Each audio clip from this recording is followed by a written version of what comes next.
నా పేరు కే మౌనిక. మా నాన్న పేరు వెంకటయ్య, మా అమ్మ పేరు అహల్య. మాది వ్యవసాయ కుటుంబం. నేను జెడ్పీహెచ్ఎస్ ఆక్తోరపల్లిలో చదువుతున్నాను. అది మా అమ్మమ్మ వాళ్ళ ఊరు. స్కూల్లో చదవడానికి ఇక్కడ చదవడానికి చాలా తేడా ఉంది. మనం స్కూల్లో ఉండేది 6 గంటలు మాత్రమే. 6 గంటల్లో సబ్జెక్ట్ పరంగా టీచర్స్ క్లాసులు తీసుకుంటారు కాబట్టి ఎక్కువ చదవలేము. మనకు ఖాళీ టైం దొరికినా అది రిలీఫ్ టైంగా ఉపయోగించుకుంటాం కాబట్టి స్కూల్లో చదవడానికి ఎక్కువ సమయం ఉండదు. ఇంటికి వచ్చిన తర్వాత పనులు చేసుకోవడం ద్వారా చాలా తక్కువ సమయాన్ని చదువు కోసం కేటాయిస్తాం. ఇక్కడికి వచ్చిన తర్వాత చాలా ఎక్కువ సమయాన్నే చదువు కోసం కేటాయిస్తున్నాం. ఇక్కడికి వచ్చిన తర్వాత టైంను వేస్ట్ చేసిందంటూ ఏమీ లేదు. అలాగే సమాజం మనకి ఏమిస్తుందని కాకుండా సమాజానికి మనం ఏమిస్తున్నాం అని ప్రతి ఒక్క విద్యార్థి ఆలోచించుకునే విధంగా ఇక్కడ ఉంది. ముఖ్యంగా నాకు నచ్చింది అయ్యసాగర్ ప్రశాంత వాతావరణం. ఈ వాతావరణంలో చదువుకున్న ప్రతి ఒక్కటి చాలా బాగా గుర్తుంటుంది. చదివిన వెంటనే ఎగ్జామ్ పెట్టడం ద్వారా మెమరీ పవర్ పెరుగుతుంది. అలాగే మాధవి సార్ ప్రతి ఒక్క గెస్ట్ని తీసుకొచ్చి వారి జీవితాల గురించి చెప్పడం ద్వారా ప్రతి ఒక్క విద్యార్థి తనలో స్ఫూర్తి నింపుకుంటున్నాడు.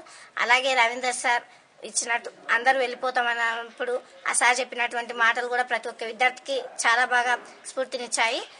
అలాగే వందే మాతరం ఫౌండేషన్ ఇలాంటి పేద విద్యార్థులకు సహాయం చేయడం కూడా అందరికీ ఇలాంటి ఆలోచన రావు. వచ్చిన వాళ్ళు మాత్రం ఆచరణలో పెట్టడం ద్వారా ప్రతి ఒక్క విద్యార్థి ఉన్నత స్థాయికి ఎదగడానికి అవకాశం ఉంది.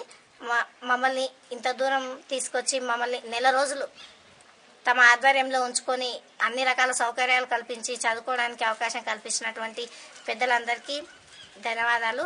అలాగే మనం ఇంటికాడ ఉన్నామంటే ఎక్కువ సమయం పనికి ఫ్రెండ్స్తో మాట్లాడడానికే కేటాయిస్తాం. అలా కాకుండా ఇక్కడికి వచ్చిన తర్వాత చదువుకే ఎక్కువ కేటాయిస్తున్నాం. ఎందుకంటే మన ఫ్రెండ్స్ ఉండరు. మనం చదువుకునేటప్పుడైనా ఇంటికాడ ఫ్రెండ్స్ వచ్చి ముచ్చట్లు పెడదాం, ఆట ఆడుకుందాం రా అని పిలవడం అలాంటివి జరుగుతుంటాయి. ఇక్కడికి వచ్చిన తర్వాత అలాంటివి ఏమీ లేవు.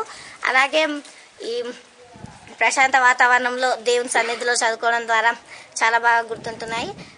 అలాగే వందే మాతరం ఫౌండేషన్ మాధవరెడ్డి సార్ గారు, రవీందర్ రెడ్డి సార్ గారు, హల్వాల్ సార్ ప్రతి ఒక్క విద్యార్థి మీద ప్రత్యేక శ్రద్ధ పెట్టి ప్రతి ఒక్క విద్యార్థి ఎలా చదువుతున్నాడు అవన్నీ తెలుసుకొని ప్రతి ఒక్క విద్యార్థి తమ చదువును ఇంకా ఎక్కువ చదవడానికి ప్రాముఖ్యత ఇస్తున్నారు.